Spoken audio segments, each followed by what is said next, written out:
Bismillahirrahmanirrahim. Assalamualaikum warahmatullahi wabarakatuh. Alhamdulillah, wassalatu wassalamu ala rasulillah. Sahabat imani yang dirahmati oleh Allah, hari ini kita banyak mengalami musibah. Ujian terhadap bangsa ini bertubi-tubi silih berganti, tak pernah berhenti.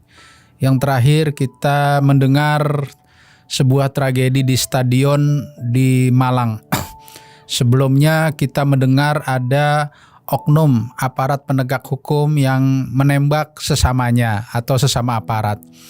Terus saja kita mendengar ada korupsi sampai triliunan. Kita mendengar lagi ada narkoba sampai bertonton. Dan seterusnya tanpa henti. Semoga ini menjadi pembelajaran kita semua untuk semakin dewasa. Ketika kita menghadapi situasi seperti ini, kita tidak bisa lagi menganggap keadaan ini adalah keadaan biasa. Tidak sama sekali. Keadaan kita adalah keadaan yang sangat tidak biasa. Semoga ini juga menjadi ajang taubat nasional agar semua elemen, agar semua anak bangsa sama-sama bermuhasabah, sama-sama kita mengevaluasi agar kita ingin ke depannya selalu lebih baik. Sahabat imani yang dirahmati oleh Allah, makanya kali ini saya ingin berbicara tentang kekerasan terutama dalam perspektif ajaran kita Islam. Kita coba memberikan definisi terlebih dahulu apa itu arti kekerasan.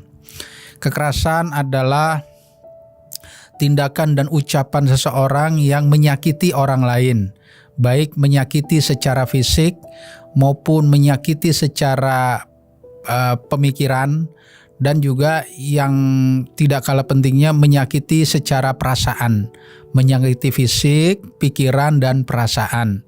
Tindakan orang lain, perbuatan orang lain yang karena ada unsur kesengajaan, ada unsur fitnah, framing, atau data yang tidak valid menyebabkan orang lain tersakiti.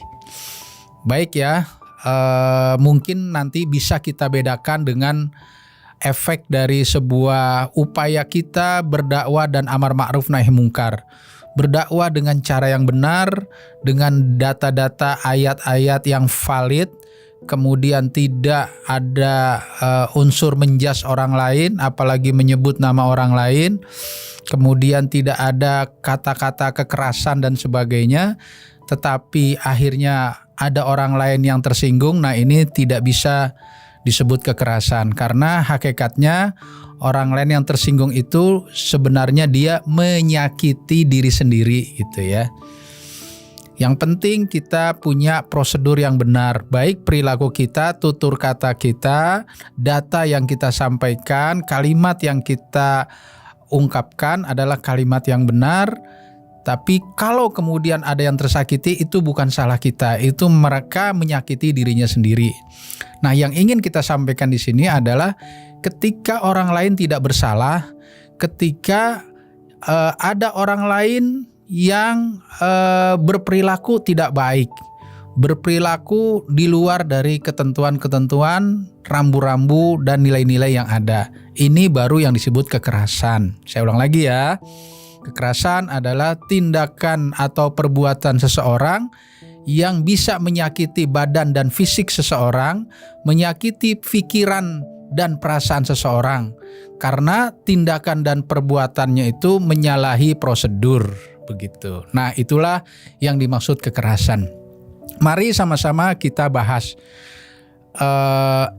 Yang paling penting pertama, karena intensitasnya sangat tinggi, hampir tiap hari, tiap saat, tiap jam, tiap menit, bahkan tiap detik, adalah unsur kekerasan psikis, unsur kekerasan yang menyakiti perasaan orang lain. Karena ada kesengajaan dari oknum-oknum tertentu, di antaranya oknum tim buzzer yang suka memframing, suka memberikan data yang tidak valid, apalagi fitnah, apalagi kemudian menyembunyikan data yang sesungguhnya, yang kemudian dijadikan alat untuk menjas orang lain tanpa tabayun, tanpa orang lain bisa memberikan pembelaan. Inilah sebuah kekerasan yang hampir setiap saat. Mungkin kalau ada yang bertanya apa itu framing? Framing itu adalah data-data sepihak yang ditafsirkan sepihak, yang barangkali tingkat validitasnya masih sangat minim atau prosentase kebenarannya masih 0, tiba-tiba di blow up habis-habisan, digoreng-goreng habis-habisan untuk membentuk opini. Dan yang sangat mungkin kena terhadap model framing seperti ini adalah orang-orang yang malas baca, gitu ya.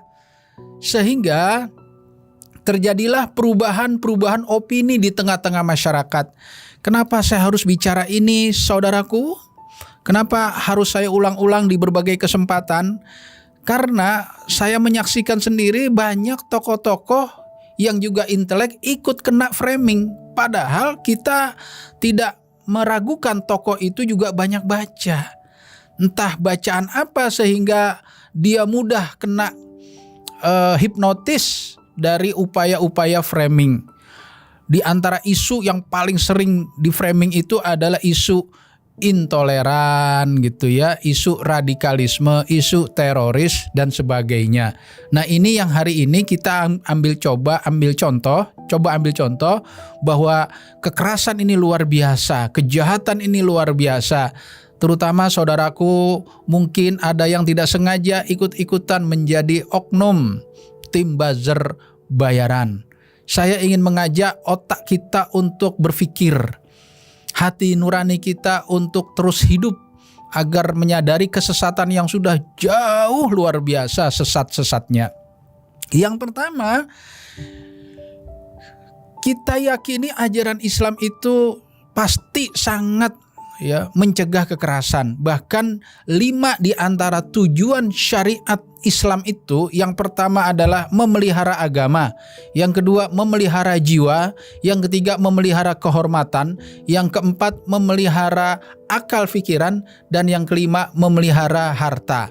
Yang kedua tadi saya katakan memelihara jiwa. Jadi dalam Islam itu tujuan disyariatkannya agar jiwa manusia ini terselamatkan. Tidak boleh ada yang mati sia-sia. Tidak boleh ada hak manusia menghidupkan atau mematikan tanpa izin dan ketentuan dari sang penciptanya.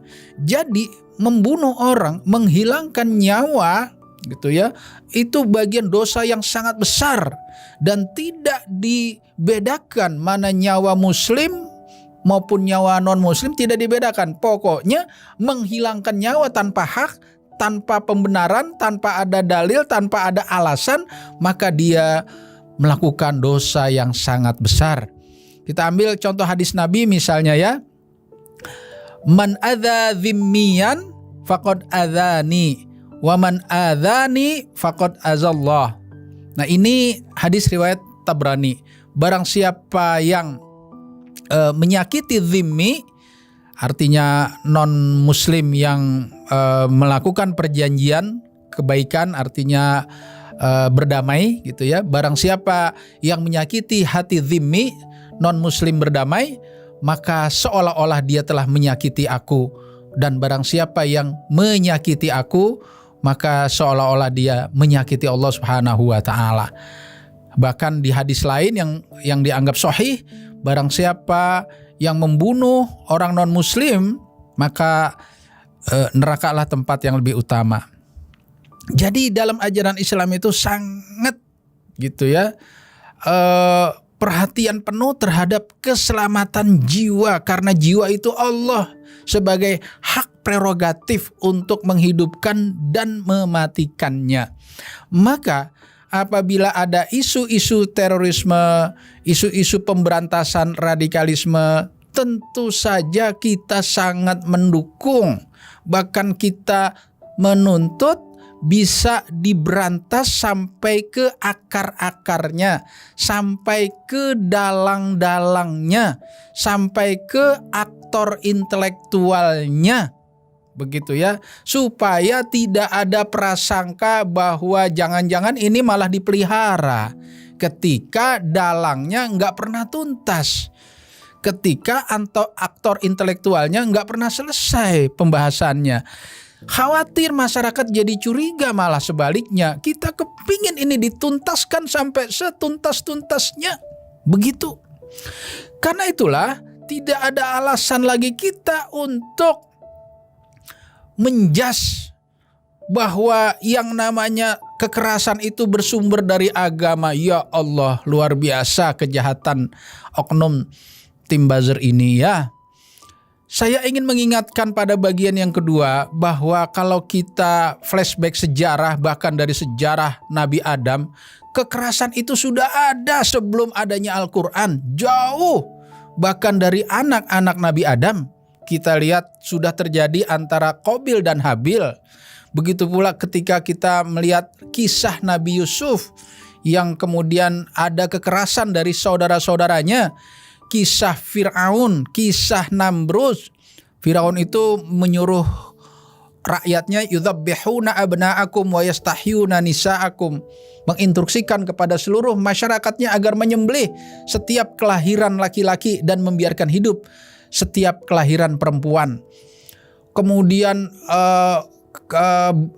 bangsa Romawi luar biasa kalau kita lihat tuh ya, kejahatan dan kekerasannya.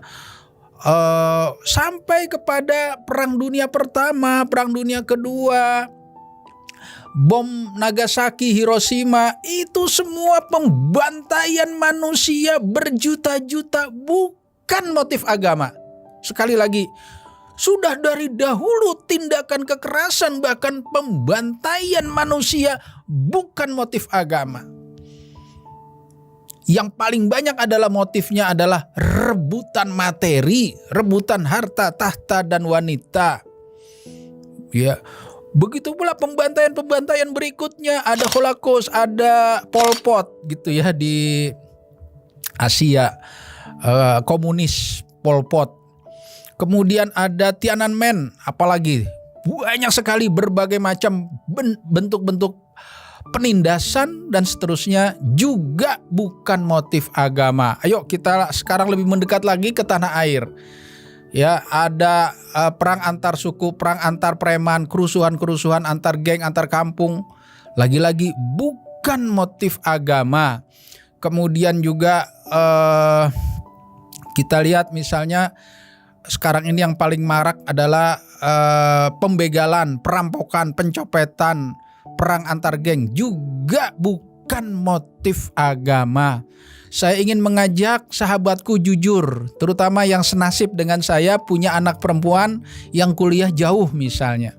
Saya akan berpesan pada anak perempuan saya, nak, diusahakan maghrib sudah ada di kosmu, jangan lagi ada alasan acara di luar, saya bilang begitu. Apa kekhawatiran orang tua terhadap anak wanitanya yang keluar malam jauh di luar kota sana? Saya yakin, kita jujur, gak ada yang kepikiran soal terorisme, radikal gitu kan. Kita takut anak wanita kita keluar malam itu nanti ada begal, ya kan?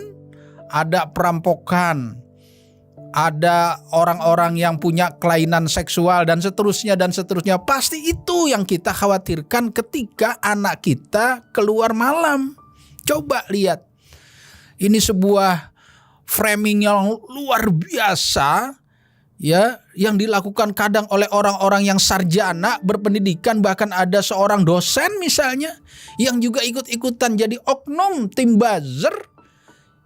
Padahal kita lihat fakta di lapangan, orang lebih takut dengan begal. Saya searching angka-angka soal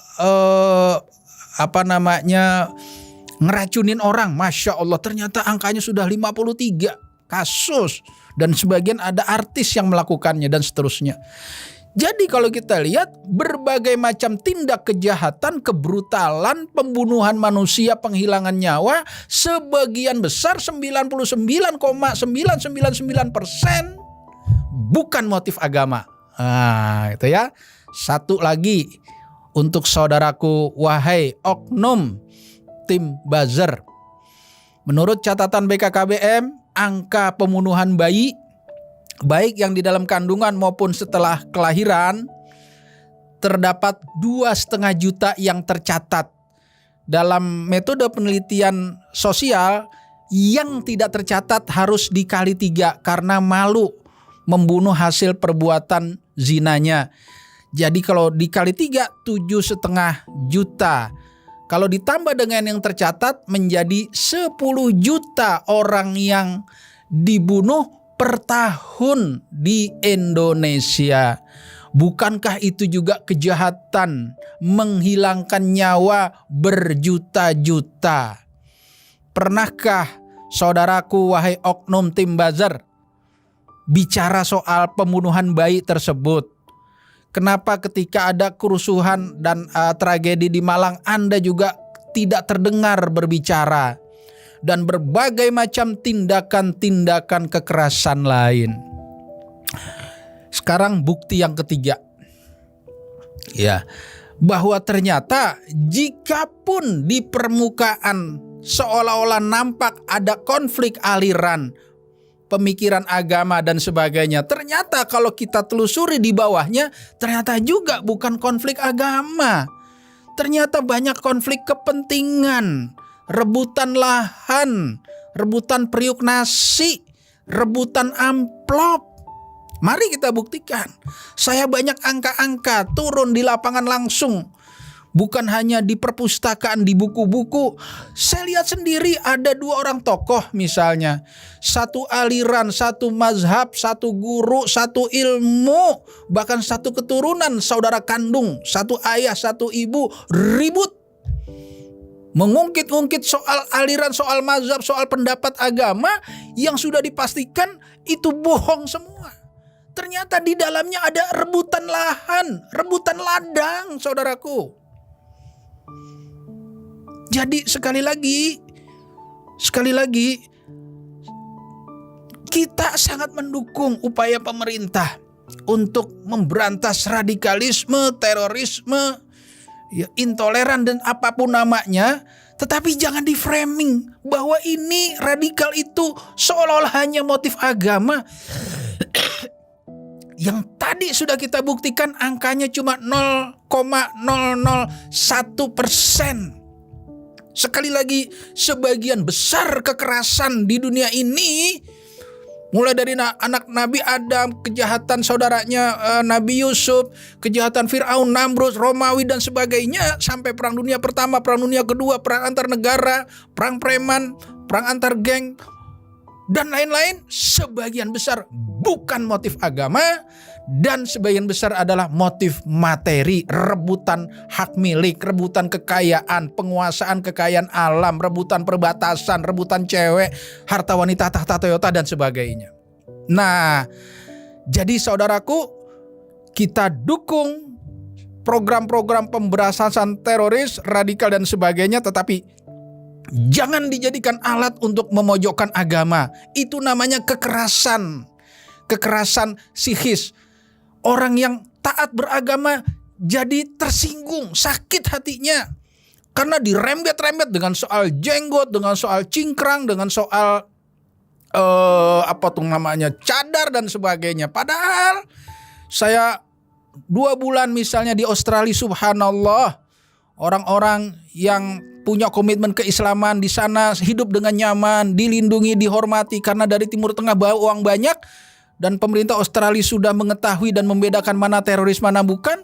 Jadi misalnya di Lakemba itu di pinggiran Sydney, luar biasa mereka terlindungi. Kenapa? Karena kita khawatir jangan-jangan isu teroris ini memang ada permainan orang lain gitu ya. Mereka bawa uang, mereka ingin berbuat baik, mereka ingin hidup di negara lain dan berdakwah dengan baik juga. Akhirnya dilindungi. Nah kita yang mayoritas umat Islam kok jadi ketakutan gitu. Orang takut nyumbang, dituduh teroris. Orang-orang asing pada takut nyumbang ke Indonesia padahal dia ingin mau nyumbang masjid. Padahal masjid itu ada hadisnya. Orang pingin nyumbang untuk akhirat. Siapa yang bangun masjid di dunia akan dibangunkan rumah di surga. Takut. Karena nanti sedikit duit keluar, teroris lagi. Luar biasa. Sedikit berjenggot, teroris lagi. Luar biasa. Nah karena itu Saudaraku sebangsa setanah air, sahabat imani yang dirahmati oleh Allah, sekali lagi dengan kita tetap mendukung upaya pemberantasan tindak kekerasan terorisme, tetapi jangan sampai itu jadikan framing alat untuk memojokkan ajaran Islam, karena kekerasan yang begitu banyak sudah ada dilakukan oleh orang-orang sebelum Al-Quran itu turun. Bahkan sejak dari anak-anak Nabi Adam sudah ada tindak kekerasan. Nah, yang kedua adalah kekerasan yang sifatnya fisik. Di dalam ajaran Islam juga tidak boleh orang menyakiti badan, begitu ya. Dan akan ada hukuman-hukuman yang setimpal. Karena di dalam ajaran Islam itu jangankan menyakiti badan gitu ya, menghina ajaran agama lain aja nggak boleh. Di dalam surat Al-An'am ayat 108 Allah melarang kita untuk menjelek-jelekan Tuhan-Tuhan mereka. Jangan kamu menjelekkan sesembahan mereka, karena nanti mereka akan juga mencaci maki Allah Subhanahu wa taala tanpa ilmu pengetahuan. Kalau menjelekkan ajaran aja nggak boleh, apalagi kita menghina orangnya, apalagi kemudian menyakiti orangnya. Dan yang terakhir adalah kekerasan intelektual, kekerasan pemikiran, artinya pembusukan terhadap anak-anak bangsa. Nah, saya ingin menghimbau kepada ayah bunda yang mempunyai anak, apabila ayah bunda anaknya kurang banyak baca, sementara di sosmed, di media-media digital luar biasa framingnya, kita khawatir anak-anak kita juga ikut arus permainan dari oknum tim buzzer tadi gitu ya. Jangankan anak-anak kita, saya banyak kok melihat tokoh-tokoh agama gitu ya, yang ikut-ikutan teriak radikal, yang ikut-ikutan teriak terorisme, padahal di depan mata pembantaian manusia berjuta-juta nggak dilihat, pembunuhan bayi 2,5 juta tidak dilihat, pembegalan perampokan tidak dilihat, geng motor tidak dilihat, racun yang bermain sianida enggak dilihat. Begitu banyak karena kepandaian media untuk mengkip gitu ya, tidak terlalu mengekspos habis-habisan. Tetapi ketika ada bom kaleng, luar biasa beritanya terus. Karena teroris itu naruh KTP sebelum ngebom gitu kan, naruh identitas, ini loh saya teroris, KTP saya taruh ya gitu kira-kira. Itu terus-terusan diberitakan. Nah, maka solusi yang paling baik buat ayah bunda semua untuk mengatasi kekerasan ini, minimal kita jangan melakukan kekerasan. Kemudian bagaimana anggota keluarga kita juga tidak melakukan kekerasan. Yang pertama tentu saja kita harus rajin yang namanya mentabayun. Apabila ada isu-isu yang menjadi obrolan di keluarga, atau anak kita bertanya tentang hasil pemahaman dari oknum tim buzzer tadi, segera kita berikan data perimbangannya, data berimbang supaya anak kita sehat pikirannya. Jadi dalam bahasa pendidikan itu namanya toxic parenting, sikap dan perilaku seseorang yang merusak pikiran orang lain. Data seabrek-abrek kagak dilihat, data sekecil apapun digoreng-goreng tiap hari sehingga orang buta melihat fakta-fakta sesungguhnya apa yang terjadi. Kemudian yang kedua, kita biasakan anak-anak kita berpikir ilmiah. Ya, mengikuti kaidah-kaidah metode ilmiah, metode penelitian ilmiah. Jangan sampai kita biaskan anak-anak kita memiliki metode warung kopi. Walaupun tadi dia dosen, walaupun dia sarjana, tapi karena dia oknum dari tim buzzer yang di pikirannya hanya bicara perut atau periuk nasi, maka sengaja data yang seabrek itu disembunyikan. Data yang 0, tadi digoreng-goreng gak habis-habis, didengar, dibaca, ditonton oleh anak-anak kita. Kita tidak berikan data yang berimbang, tidak kita didik anak kita dengan hobi membaca, suka baca, yang terjadi menanglah si oknum buzzer itu. Maka tugas kita sebagai orang tua memotivasi bagaimana caranya anak kita itu gemar membaca. Kalaupun membaca teks itu memang masih dianggap kurang, kita berikan saja baca dalam metode lain, menonton video-video data-data perimbangannya. Begitu ya. Dan akhirnya yang terakhir, kita harus juga menyiapkan berbagai sarana dan prasarananya agar anak-anak kita mudah mendapatkan informasi yang benar.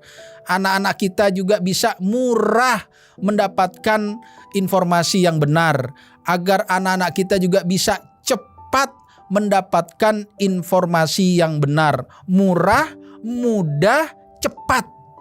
Anak-anak kita, generasi muda kita mendapatkan informasi yang berimbang, informasi yang benar, sehingga mereka punya metodologi ilmiah, bukan metodologi warung kopi ala oknum tim buzzer tadi, yang senang sekali memframing, yang senang sekali memutar balik fakta, yang senang sekali mengeneralisir yang kasus dan menganggap kasus yang general. Semoga kita diberikan kekuatan oleh Allah Subhanahu wa taala untuk terus mempertajam intuisi kita agar kita peka terhadap situasi dan kondisi yang saat ini sedang terjadi. Semoga kita diberikan kekuatan oleh Allah Subhanahu wa taala untuk bisa berkorban apa saja dari segala yang kita miliki, baik waktu, tenaga, pikiran, perasaan, doa, dana dan sebagainya untuk menyelamatkan diri kita, anggota keluarga kita, anak-anak kita dan masyarakat sekitar kita. Kemudian yang terakhir, semoga Allah memberikan kekuatan kita untuk bisa menyempatkan diri mendidik anak-anak kita dengan pendidikan Islam di dalam rumah tangga kita. Billahi taufiq wal hidayah. Assalamualaikum warahmatullahi wabarakatuh.